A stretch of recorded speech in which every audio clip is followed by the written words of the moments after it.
Hello दोस्तों, आज के इस वीडियो में हम लोग बायोडाइवर्सिटी के बारे में पढ़ेंगे।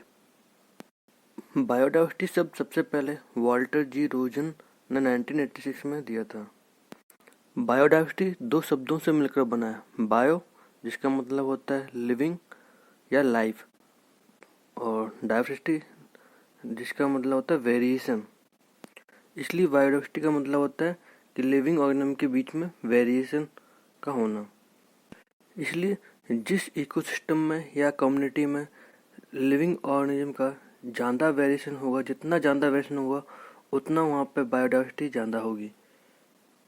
लेवल्स ऑफ बायोडाइवर्सिटी, बेसिकली इसके 3 लेवल्स होते हैं। पहला जेनेटिक डाइवर्सिटी, दूसरा स्पीशीज डाइवर्सिटी और थर्ड वन कम्युनिटी डाइवर्सिटी, जिसको इकोसिस्टम डाइवर्सिटी भी कहा जाता है। जेनेटिक डाइवर्सिटी में हम लोग स्पीशीज को उनके जीन कॉम्बिनेशन या जेनेटिक मटेरियल के अकॉर्डिंग डिफ्रेंशिएट करते हैं। हर एक स्पीशीज के अंदर उनके जीन्स और जेनेटिक कोड या जेनेटिक मटेरियल दूसरी स्पीशीज से अलग होते हैं।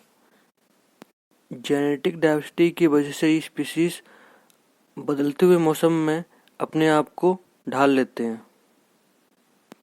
किसी भी स्पीशीज में या इंडिविजुअल में जेनेटिक वेरिएशन तभी आता है जब उसके जीन्स या क्रोमोसोम्स में अचानक बदलाव होता है या फिर उनके पैटर्न्स अलग अलग होते हैं।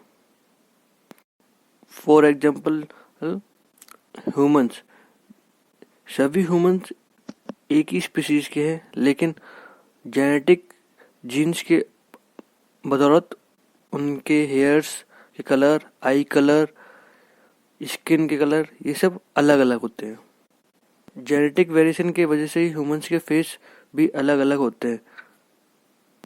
जेनेटिक वेरिएशन की वजह से ही plant species, same plant species अलग अलग हैबिटेट में सरवाइव कर जाती है। जेनेटिक डाइवर्सिटी न्यू स्पीशीज के डेवलपमेंट में हेल्प करती है। इसकी वजह से ही बदलते हुए मौसम में भी बहुत सी स्पीशीज अपने आप को उस मौसम के अकॉर्डिंग ढाल लेते हैं या उस मौसम को अडेप्ट कर लेते हैं। जेनेटिक डाइवर्सिटी के बदौलत ही एग्रीकल्चर में प्रोडक्टिविटी और डेवलपमेंट आगे बढ़ता है। स्पीशीज डाइवर्सिटी, यह किसी एक रीजन में वहाँ पे स्पीशीज के नंबर और उनकी रिचनेस को बताती है। इस टाइप की डाइवर्सिटी एक कम्युनिटी के अंदर देखने को मिलती है। इस फिगर में जैसे हम देख रहे हैं कि species A B C D E 5 प्रकार की स्पीशीज हैं, इसलिए यहाँ पे स्पीशीज रिचनेस मतलब 5 हुआ, क्योंकि 5 वैरायटी की स्पीशीज यहाँ पे मौजूद हैं। इकोसिस्टम और कम्युनिटी डाइवर्सिटी, इस प्रकार की डाइवर्सिटी किसी एक पर्टिकुलर रीजन के अंदर मौजूद इकोसिस्टम में देखी जाती है। अलग अलग इकोसिस्टम में अलग अलग डाइवर्सिटी होती है, जैसे mangrove, rain forest, desert etcetera. इन सब में अलग अलग लाइफ फॉर्म्स होते हैं। इन सब इकोसिस्टम में हर एक स्पीशीज की अलग अलग हैबिटेट्स होती हैं। Measurement of biodiversity, basically biodiversity 2 component से मेजर की जाती है। पहला species richness, second is species evenness. Species richness is measure the number of species found in a community. According to Whitaker, the community diversity are 3 types. First is alpha diversity, second beta diversity, third gamma diversity. Alpha diversity किसी particular area के अंदर number of species को express करती है।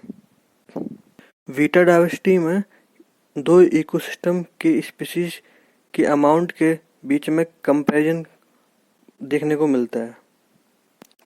Gamma diversity में किसी भी reason के भीतर जितने भी इकोसिस्टम पाए जाते हैं उनकी स्पीशीज डाइवर्सिटी को देखने को मिलता है।